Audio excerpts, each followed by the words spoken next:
Giggsy was my pick. Giggsy was my pick as well. Can we have two of them? Marcus, did you and Giggsy ever share the pitch?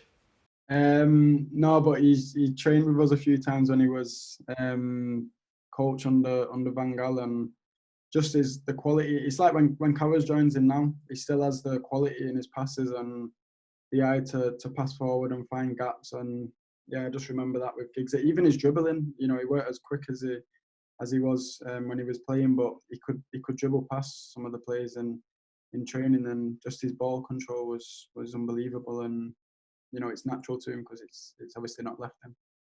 But so the answer essentially is no then, Paul. They didn't play together, so you can't pick him.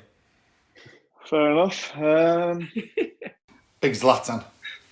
No. I would have loved to play with him, of course I would, but I love Ruud. I love playing with Ruud.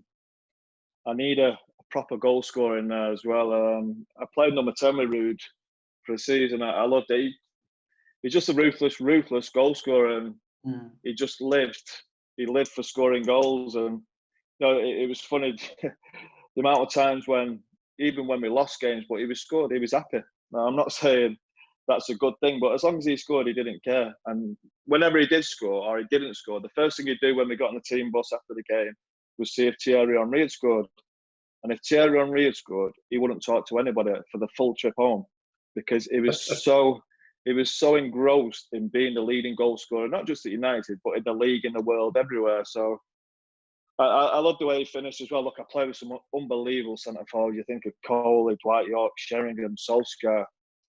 There's loads of them. Van Persie I played with as well. There's some unbelievable goal scorers, but to me, he was the best. He was the best finisher. So Ruud for me. You've got to pick someone that Marcus played with. Have I? Yeah. Well, why'd you let me say all that then? I was enjoying it. I like the story a lot. No. Hey, That's why I said. Never heard that story about Ruud before. I liked it. That's wait a minute. When did Marcus play with Giggsy? Well, he didn't. That's why you couldn't pick him. So he's picked players that you played with, and you've been picking players that he plays with or has played with. Yeah, Dumb and Dumber. Sorry. It's warm outside. Someone who Marcus has played with. It can be any position. Marcus. Who? It can be any position. Yeah, any position. But the other forwards, you had Marshall, Igalo, Ibrahimovic, Greenwood. I'll tell you what, I'll go for someone who's very similar that Marcus has played. It doesn't have to be for United, though, does it? We're on UTD, I suppose, aren't we? Yeah. But you could also put Bruno Fernandes in if you wanted to put Bruno Fernandes in now. He's not played with him. So what are you on about, Sam? That's a good point. Well, Sam. Wake up, Sam. Mark, who's the best player you played with? I'm struggling. What forwards have you got in your team? You. So, who do you like playing with? Did you play with Zlatan? Yeah, I played with Zlatan. Just his mentality was beyond anything that I've ever played with before.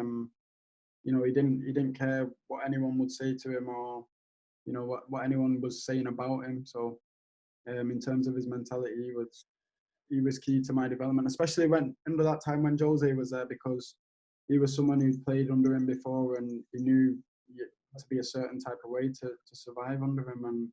And I think that was good. Did you like playing under Jose? Do you know what? It was tough, but I think in 5 or 6 years' time, you look back on it and, they're the moments that give you that mental toughness because as an all-round player, I think I've improved a lot, and a lot of it's down to them 2 years under Jose, and we had ups and downs, but when I look back on it, it was a tough period, but definitely a period that made me a better player. So you going with Zlatan then? Right, I'll go with Zlatan then, just to help Marcus get through the game. Probably one of the goals that I would have put in would have been the penalty against PSG over one, even though it's not as good as the other goals. For what it meant. Yeah, I would have put that one in there. That's the problem with these. So when it's your most important or your best goals, it's hard to choose between them, isn't it? Because like the one you put in the Barcelona one for me, it wasn't I miskicked it virtually. I've said this to you before on another podcast, but I miskicked it. I sliced it off the side of my foot. I think out of Marcus's goal, I loved his West Ham goal, his Liverpool goal, and his Chelsea goal. I just love the West Ham goal. I know it's not the most important one, but the bit of skill and then just to bend it in the top corner like that, I thought it was brilliant. And should we have your penalty against PSG after that as number 4? We wouldn't do. We can't put a penalty as the 4th best goal, surely, out of all of these goals. Do whatever we want, Sam. We're making the rules. Hold on. You're arguing with these two. That's where we go about the most important or the best goal. That's where it comes into I question. think this is aesthetics. We're talking about the most beautiful goal. What does that mean? Well, the way it looks. Most beautiful goal. Yeah. Well, the penalty's not the most beautiful goal, then, is it? Yeah, it's great, and it was It's important. really fun and everybody It's loved very it. important, but it's not the most beautiful. He scored better goals than a penalty, hasn't he? We should say that you have done incredible work during this lockdown, and I think everybody associated with Manchester United is incredibly proud of you. And the money that's been raised is sort of staggering, isn't it? Yeah, it's done a lot better than what we thought and what it actually started off with. So it was sort of a slow process at first, and we just set it as try and get to 100,000.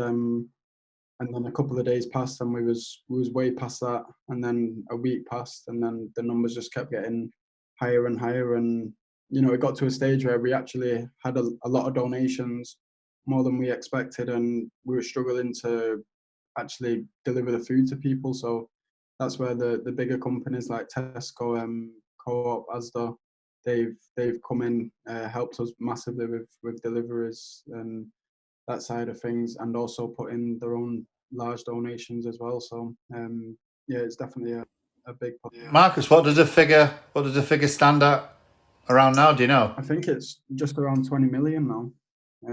Wow. It's a big number. At first, the donations was going kind of slow.